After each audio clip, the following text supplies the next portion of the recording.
And now, stay tuned for the mystery program that is unique among all mystery programs. Because even when you know who is guilty, you always receive a startling surprise at the final curtain.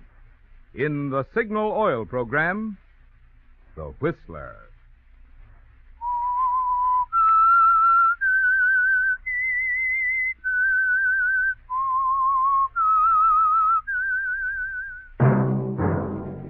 Signal, the famous Go Farther gasoline, invites you to sit back and enjoy another strange story by The Whistler.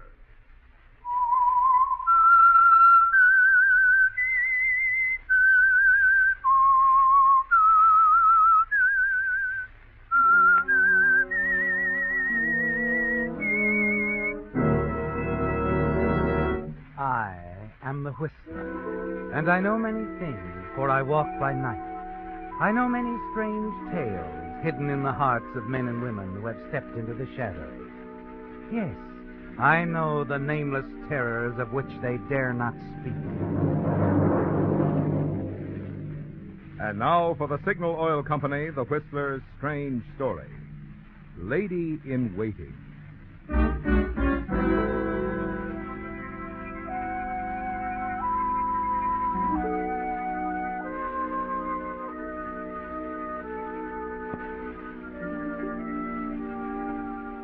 Gene Collins' feelings didn't match the day at all. It was spring in San Francisco, and the city had a way of catching the spirit of such occasions.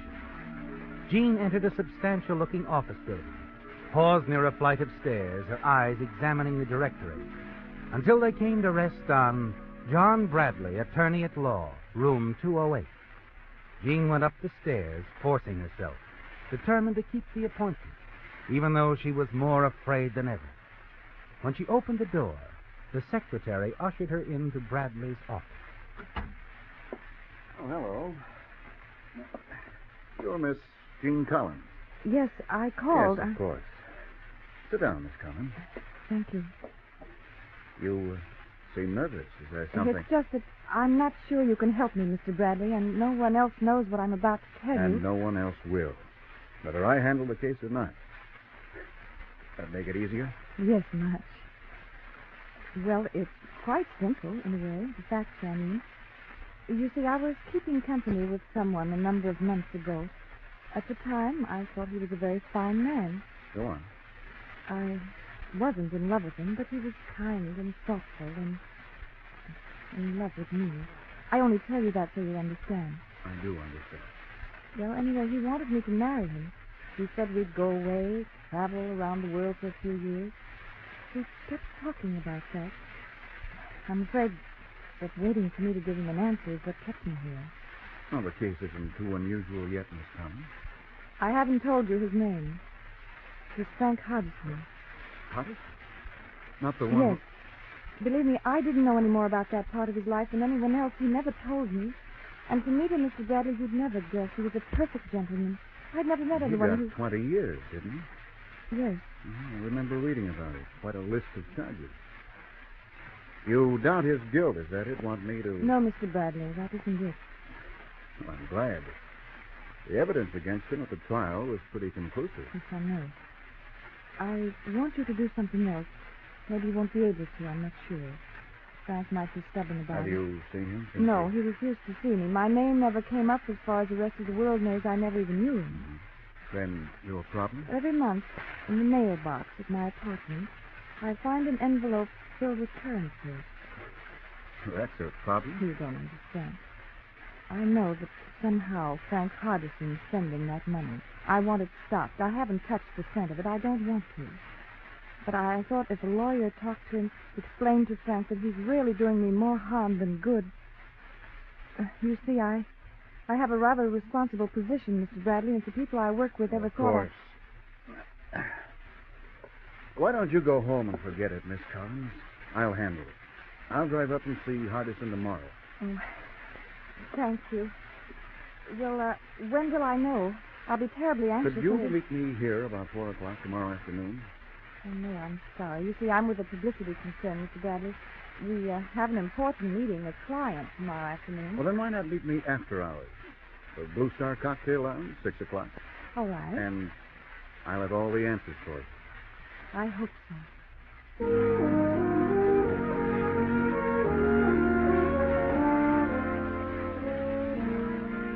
It's easier now, isn't it, Gene? Now that your problem is being shared.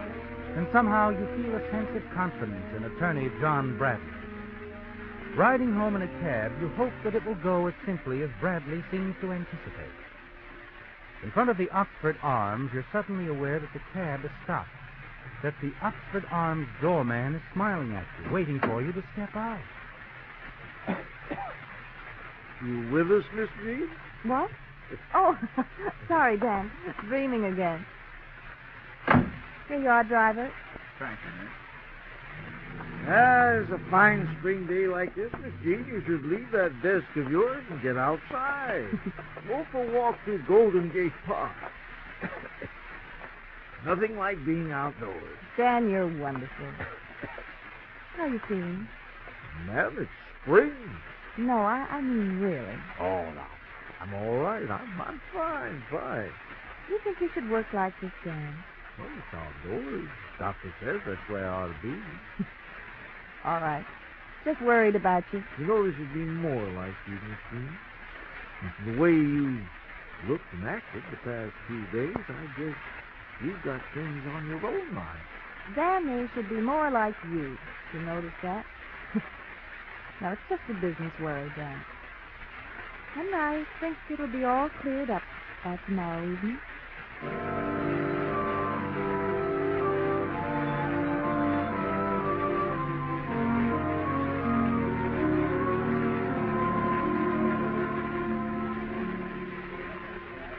A toast to Miss Collins, to no more worries and an uninhibited future.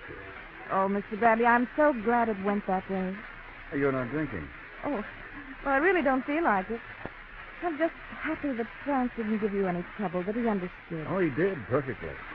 And you're right. Frank Hardison seems like a nice guy.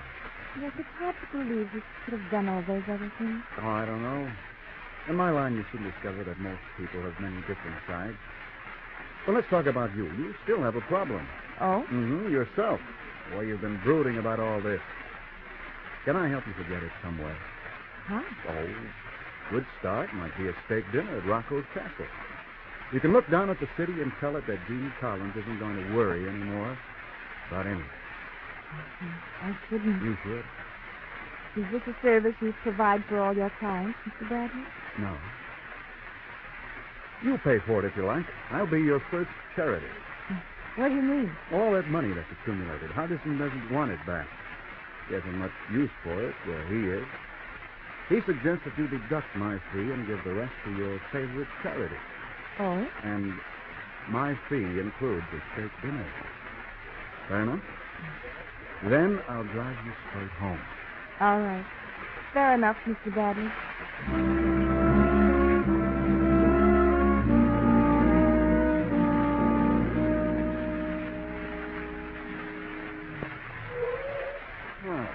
There you are, Gene, right to the door. Mr. Bradley, you've been so wonderful. John. Oh, John. You've been very kind. I do appreciate it. Your favorite lawyer, huh? Absolutely. Well, it's all right. You don't have to come up. The doorman's still on duty. Will I see you soon? Well, I don't know. Gene, Yes? get in trouble again right away, will you? I'll handle it. Idiot. Good night. I'll try it. Good night.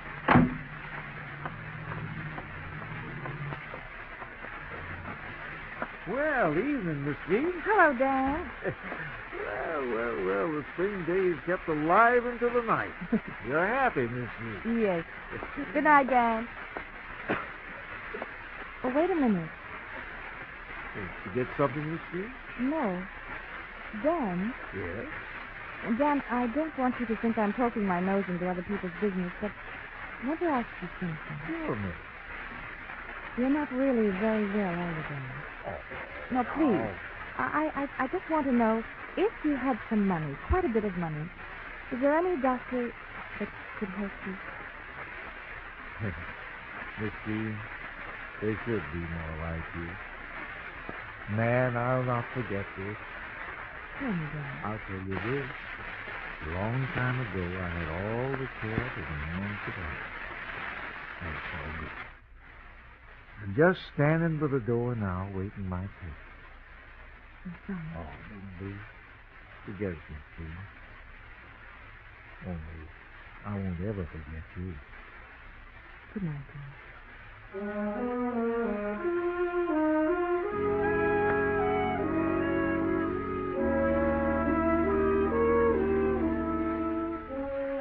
In the days that follow, you see more and more of John Bradley, don't you, Jim? There are evenings at the theater, dancing, dining at the smart clubs down the peninsula. And you find yourself becoming extremely fond of him. You look forward to each meeting with increasing interest. Then one evening you say goodnight to John in the lobby of your apartment building. Go upstairs. As you're about to open your apartment door... Just a minute, Jeannie. Oh, what? I'm going in with you. Here, Skip it, huh? Inside. And don't holler. I'm your favorite charity. Where did you... One of the boys was up to see Frank Hardison a few days ago. Frank told him you hadn't spent any of the money he sent you. You were going to give it to your favorite charity, Miss Collins. What do you want? Oh, we'll start off with you getting your checkbook. Write out the full amount of Frankie Hardison's little donation. You didn't know it, but I was a partner of Frankie's deal. I don't like the way he's running our business, so I'm changing things a little. First, the check. You can't ask me to... I'm not asking you, I'm telling you. I'll tell you something else. You better forget your boyfriend. John Bradley. He's out, crossed off your books. You mustn't see him anymore. He's done nothing. Not yet, but he's a lawyer. But don't like lawyers. Don't like to hanging around them. Well, Frank's good. Thanks, dear. Yeah, he's in for 20 years, I know. So you're a lady in waiting. Anyway, that's how it is. The only way that's safe for me. I tell you, Mr. Stark. Joey Stark. And like I said, I'm telling you, no more lawyer. No more doing things any way but mine. I'll go to the police. You'll go no place. If you do, and I can't get back to you, then your friend John Bradley will have to be taken care of. You can have it. Yeah, here, Jeannie, my pen. You can write that check out now to your favorite charity, Joey Stark.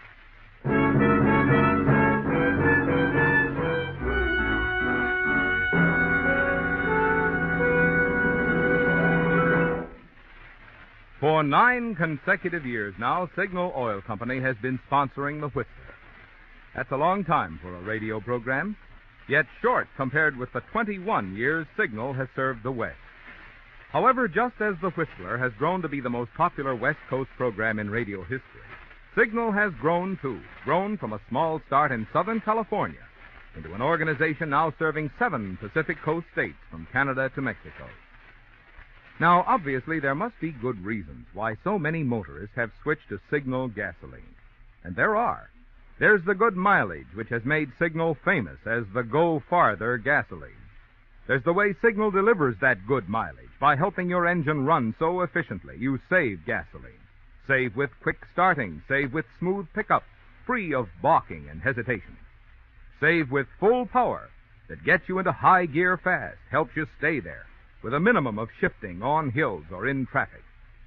But for the full story behind the growing switch to Signal, there's just one way to find out, an easy way, a quick way. Just try 1 tankful of the famous Go Farther gasoline. How about it?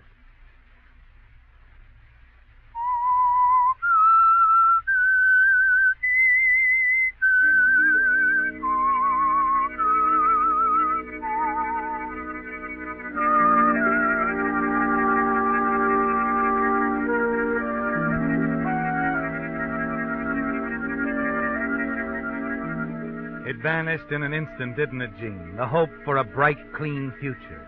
It disappeared when your past association with Frank Hardison came calling again. This time in the person of Joey Stark. Joey, who says he was Frank Hardison's partner, won't believe that you didn't know what was going on. Had no knowledge of the sort of deals that sent Frank to prison for 20 years. More than that, Joey Stark made you give him a check for all the money Frank Hardison sent you. And he insists that you stop seeing John Bradley. Joey's afraid of lawyers. afraid of anything that might put him where Frank is. So desperately afraid that he'd commit murder. You know that. That's why for the next 3 days you refuse to see John Bradley. You leave word you won't talk to him even on the telephone. Yes? Miss Jean, this is Dan downstairs. He's calling me again, that Mr. Bradley. He won't take no for an answer. He'll have to. I can't talk to him. The terrible part is the realization that you love John Bradley, isn't it, Jean? That you don't want to give him up. Later, as you leave the apartment, you find something else. A note downstairs in the mailbox. Orders from Mr. Joey Stark to meet him tonight. You hurry downtown to your office. Oh, Miss Collins. Yes, Jimmy? A client to see you, Miss Collins. She's waiting in your office. A client? I wasn't expecting her. No? Well, gosh, he said he'd talk to you. Insisted on going right in. I can't remember him. Well, thanks, Jimmy. I'll go see.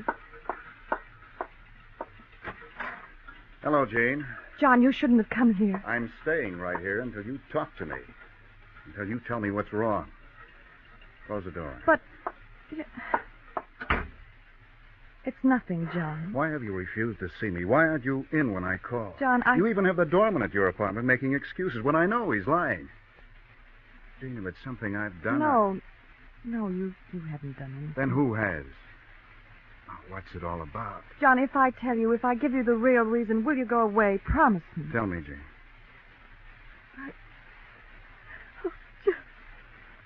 Hey, I'm the guy that said get in trouble, remember?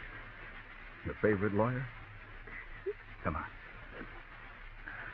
Well, someone called on me. A man I never saw before. He said he was Frank Hardison's partner. Oh? You wouldn't believe I don't know about Frank. You won't trust me. I didn't want you mixed up in it anymore. It's no use. I should have known about Frank. Should have found out long ago. Who is this man, Gene? Where is he? His name is Joey Stark. That's all I can tell you. He sent word for me to meet him tonight. No, you're not. Oh, but I am. I have to. No. No, I'll meet him. Oh, you can't. He'd kill you. He said so. Let me handle it. Maybe it's just a bluff. No. I'll talk to him like I did with Frank. Please, Gene, I'll be careful. Tell me where you were supposed to meet him. There's a very demanding note. Have it in my purse. It's all there. Hotel on Ellis Street. When you get through here, go home. Wait for me to call. Don't open the door or talk to anyone. John, please, will you be I'll careful? handle it. Just wait until I call.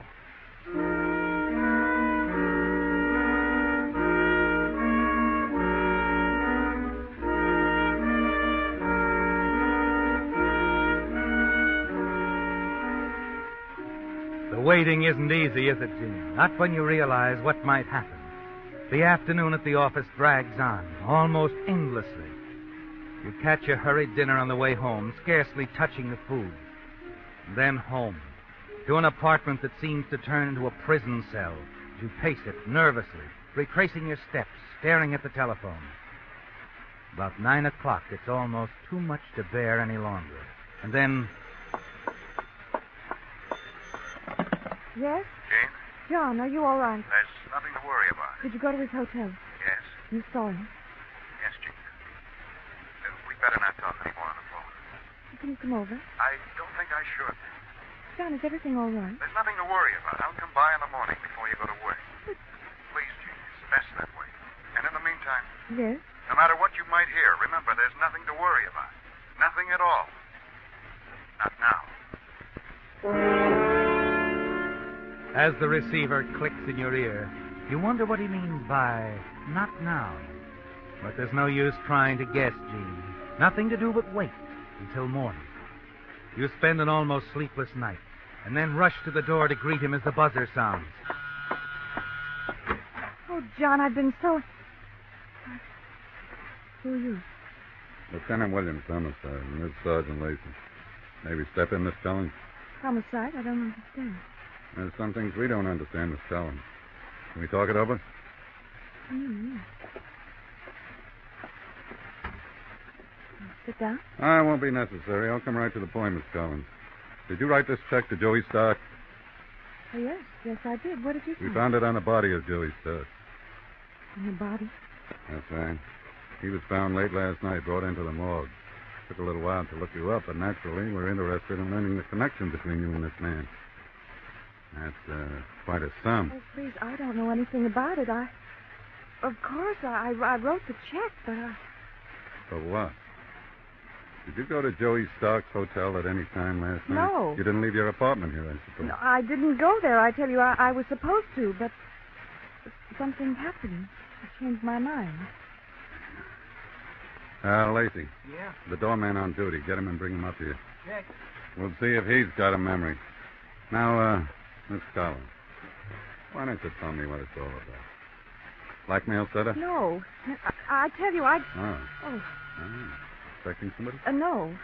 Whoever it is, I'll send them away. I wouldn't do that, Miss Collins. We'll both see who it is. Quite insistent. Now, go ahead. Open the door. John, I can't see you now. You can drag me to the office some other time. Johnny Bradley. Lieutenant Williams. You've lost little time in calling a lawyer, Miss Collins. A good one, too. Real comer, this boy. Come on in. Gene, how long's he been here? What have you told him? I work fast, Bradley. You know that. She's told me all I want to know. Namely, that this is her check. Check? Well, what about it? John, they found it on Joey Stark's body. Say, you folks talk real familiar about Joey Stark. You know him too, Bradley? Maybe. Why shouldn't he have Miss Collins' check? She gave it to him as a favor for somebody. Really? Who? What difference does it make? None. If she didn't leave this apartment last night, and we'll know that in a minute. Did you find that doorman, Lacey? Yes, sir. In here, Dan. What is all this? Miss Jean, is there something... I'll ask the questions if you don't mind, Dan. We're trying to find out if Miss Collins went to a certain address last night. It's to her advantage for you to tell the truth. Certainly. Did you notice her leave the building around 9 o'clock, like she said? I'm asking him, Miss Collins. Well, did she? Well, Miss Collins never left the building at all last night. I worked very late, and I never seen her. That satisfy you, Williams? I'm not trying to fasten this thing on anyone, Bradley. I just want the truth. Dan just told you. Well, Miss Collins, if I don't doubt you and your witness, I think a jury might. What do you mean? Dan Rogers here. I have a very good memory. Let me see. Convicted of perjury in 1929, weren't you, Dan? What? Parole for good behavior. Brought back on the same charge in 1932. Served 5 years. A nice, reliable witness. And riding up here in the elevator, he tells me what a kind young lady Miss Collins is. Offered him money for medical care. You sound prejudiced enough, Mr. Bradley. What are you going to do? Same thing you do in my position. I'm arresting your client, Miss Collins, for murder. Now, wait a minute. John, don't. You've got your murderer, Williams. But it isn't Miss Collins. I did it. Why? You heard me. I did it. I killed him. If you don't believe it, pick up the cab driver who drove me over there last night. Out of all the cabs in San Francisco... His number is you 4211. I made a note of it. Get him. He'll remember me. We had trouble finding Stark's address. You know what this means, Bradley? I know what it means.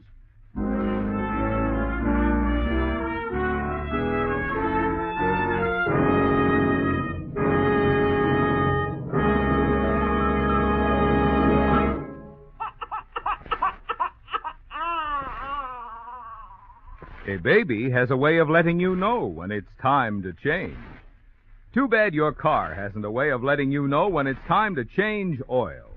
Chances are most cars would be saying right now, time to drain out old, sludgy, worn-out winter oil.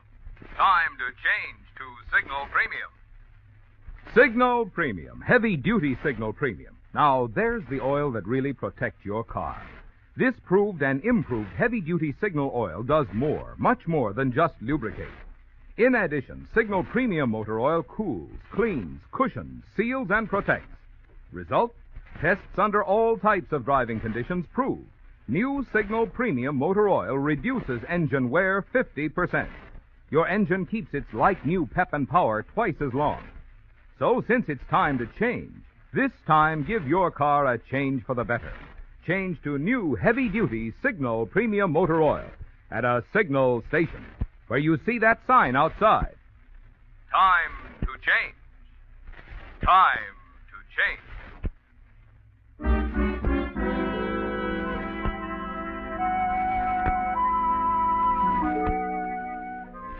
It's happened, hasn't it, Gene?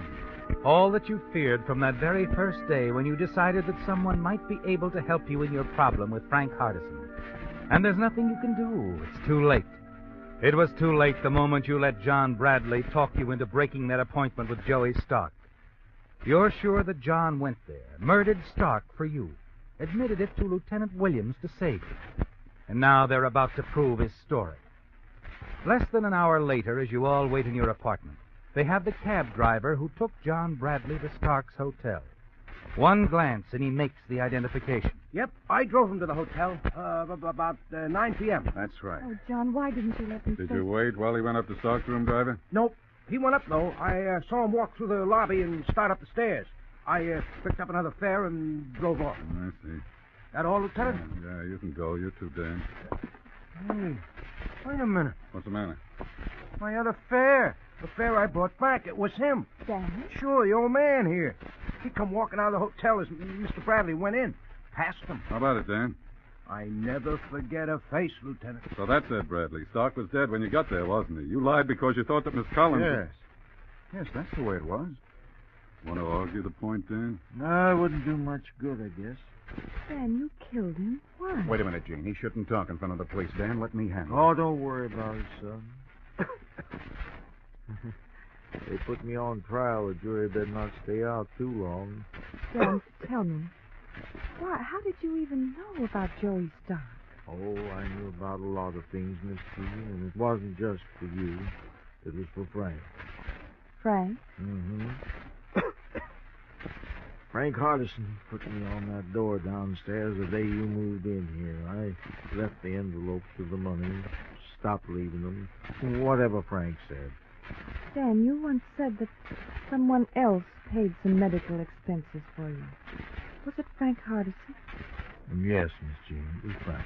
So that's why you... This Joey Stark was no friend of Frank's. He was just a cheap hoodlum, blackmailing Miss Jean. But, Dan, to kill a man just to pay It back... wasn't only that, Mr. Bradley. The lieutenant here will be able to show you when he checks on all those aliases of mine. You'll find one of them was Hardison. You see, Frank Hardison is my boy. He asked me to protect Miss Jean. It was the only fine thing that ever happened to her.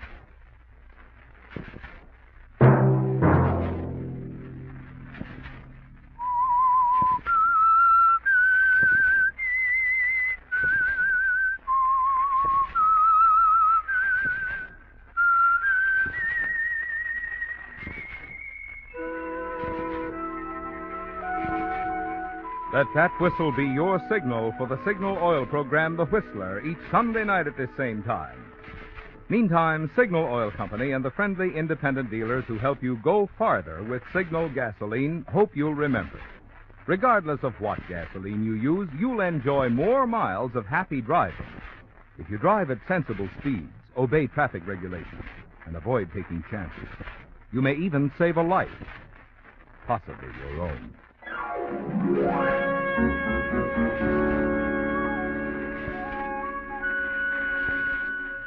Featured in tonight's story were Bill Foreman as the Whistler, Mary Jane Croft, John Stevenson, Jack Moyles, Victor Rodman, Ed Mack, and Vern Surrey. The Whistler was produced and directed by George W. Allen, with story by Joel Malone, music by Wilbur Hatch, and was transmitted overseas by the Armed Forces Radio Service. The Whistler is entirely fictional, and all characters portrayed on The Whistler are also fictional. Any similarity of names or resemblance to persons living or dead is purely coincidental. Remember to tune in at this same time next Sunday, when the Signal Oil Company will bring you another strange story by The Whistler. Marvin Miller speaking for the Signal Oil Company. Stay tuned now for Our Miss Brooks, starring Eve Arden, which follows immediately over most of these stations. This is the CBS Radio Network.